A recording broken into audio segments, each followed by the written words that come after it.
So hello students, welcome to numerical mania, आपकी अपनी पाठशाला। आज हम डिस्कस करेंगे पार्ट 6 सेट्स का। तो डी मॉर्गन्स लॉ क्या होता है?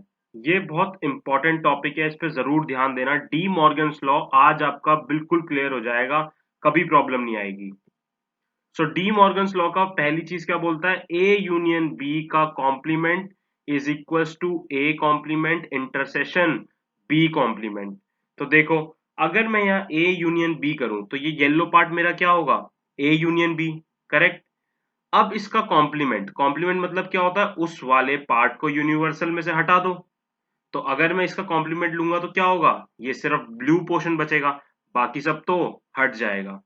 वैसे ही अब जहां ए इंटरसेशन बी इंटरसेशन पे आ जाओ, ठीक है। A complement intersection B complement, ठीक है। तो अब यहां से देखो, ए कॉम्प्लीमेंट की बात करूंगा मतलब ए के अलावा बाकी सारा पार्ट, रेड कलर का पार्ट जो है ये क्या है हमारा? A complement. अब जरा हम बी कॉम्प्लीमेंट देखते हैं, तो ये बी कॉम्प्लीमेंट आपके पास यहाँ ब्लू कलर का पार्ट है, तो इसको हम कहेंगे बी कॉम्प्लीमेंट। अब अगर मैं इन दोनों को इंटरसेशन कर दूं, मतलब कि वो एरिया जो इन दोनों में कॉमन आ रहा होगा वो क्या होगा? तो यहाँ पर ग्रीन कलर का क्या है? यहाँ पर ग्रीन कलर का क्या है? हमारा common area. So green colour वाला एरिया क्या है? ये हमारे पास जो गिवन है। तो ए यूनियन बी का complement equal to A complement intersection B complement. Clear? Next De Morgan's law क्या बोलता है? ए इंटरसेशन बी का complement is equal to A complement union B complement. तो अगर मेरे पास ए इंटरसेशन बी है, तो देखो ऐसी येलो पार्ट जो है यही मेरा ए इंटरसेशन बी बनता है। अब इसका कॉम्प्लीमेंट मतलब कि इसको हटा के यूनिवर्सल में से इसको हटा दो, तो ये बना। क्लियर? अब आ जाते हैं हम ए कॉम्प्लीमेंट का मतलब क्या होता है। ए कॉम्प्लीमेंट मतलब ये एक वाला येलो पार्ट हटा के आपका सिर्फ ब्लू वाला पार्ट। तो अगर मैं यहां पर ए कॉम्प्लीमेंट करूं मतलब ये ब्लू वाला पार्ट सिर्फ। वैसे ही इसका यूनियन करने के लिए बोला है उसने बी कॉम्प्लीमेंट के लिए, तो बी कॉम्प्लीमेंट करा तो ये।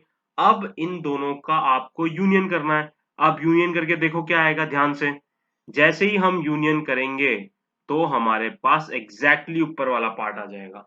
तो इसको बोलते हैं हम डी मॉर्गन्स का सेकंड चीज जो वहां पर उसने इक्वेशन बताया हुआ है कि ए इंटरसेशन बी का complement equal to A complement union B complement. Clear? Next हम आ जाते हैं number of elements in a set.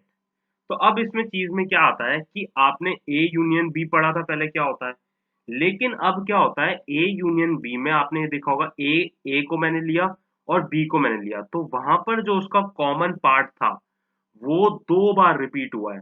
एक बार ए के साथ और दूसरी बार बी के साथ। तो अगर वो दो बार इंक्लूड हुआ है तो मुझे अगर ऐड करना होगा तो मैं वो जो दो बार हमने उसको लिया है उसको एक बार तो हटाऊंगा ताकि सिर्फ एक बार बचे।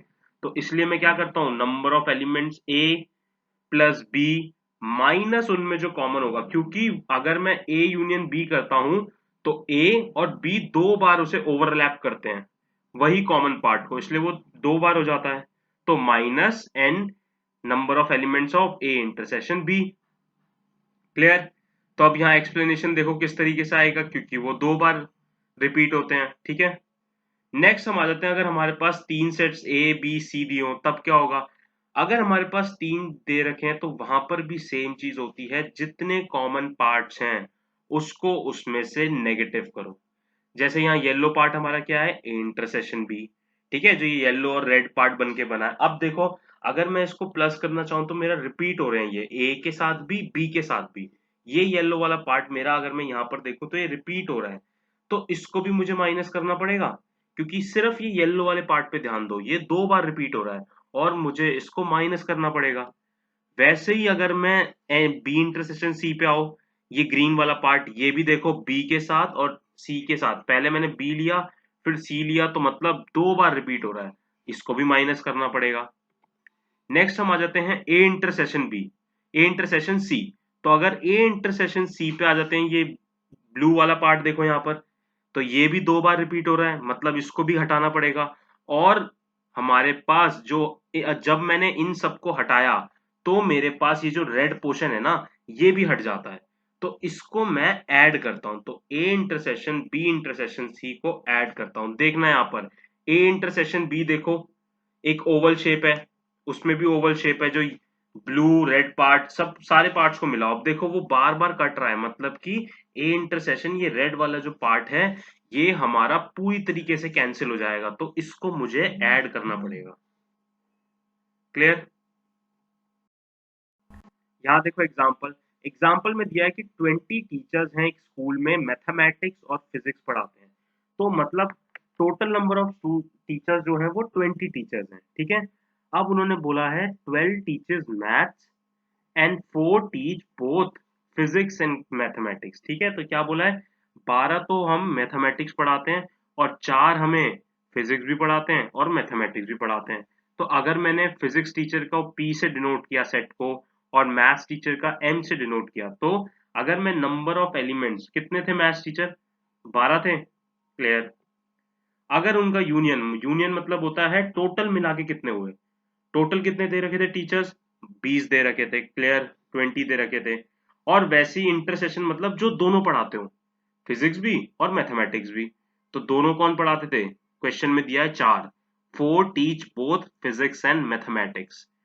अगर मैं इसमें अब देखो मेरे पास यहाँ पर एम के element M union P M intersection P है, तो मैं हमने फॉर्मूला क्या पढ़ा था, एम यूनियन पी का। तो जैसे ही ये फॉर्मूला लगाया तो हमारे पास कितना आया आंसर, एनपी आ गया 12, मतलब कि फिजिक्स के कितने टीचर्स थे, 12, क्लियर। अब नेक्स्ट में आ जाओ। अब हम ऐसे भी कर सकते हैं कि हम इसको वेन डायग्राम के थ्रू देखते हैं। चलो अब इसको वेन डायग्राम पे समझते हैं क्या है। तो अगर मैं यहाँ वेन डायग्राम पे देखूं तो मेरे पास मैथमेटिक्स के 12 थे, फिजिक्स के मुझे पता नहीं थे, ठीक है। मैथमेटिक्स जो टोटल पढ़ाते थे, सिर्फ मैथमेटिक्स नहीं, जो टोटल पढ़ाते थे। अब उसने क्या बोला, 4 जने ऐसे थे, 4 टीचर्स ऐसे थे जो मैथमेटिक्स और फिजिक्स पढ़ाते थे, मतलब कॉमन होंगे, तो ये येलो वाला पार्ट दोनों कॉमन थे। इसका मतलब जो सिर्फ मैथमेटिक्स पढ़ाते हैं वो 8 बचे, 8 आ गया। और अगर मेरे पास टोटल नंबर, मेरे पास एम यूनियन पी हमारे पास कितना था, 20 था। अगर 8 ये ग्रीन वाला पोर्शन है, 4 अगर ये येलो वाला पोर्शन है, तो पी वाला कितना होगा, 8 आ गया। तो वेन डायग्राम के थ्रू हमने ऐसे सॉल्व कर दिया, ऊपर आपका फॉर्मूले के थ्रू था और नीचे वेन डायग्राम के through, clear. Please like, share and subscribe this channel for amazing content. And if you have any doubt, comment below, or you can mail us at numericalmania by ak@gmail.com. Thank you.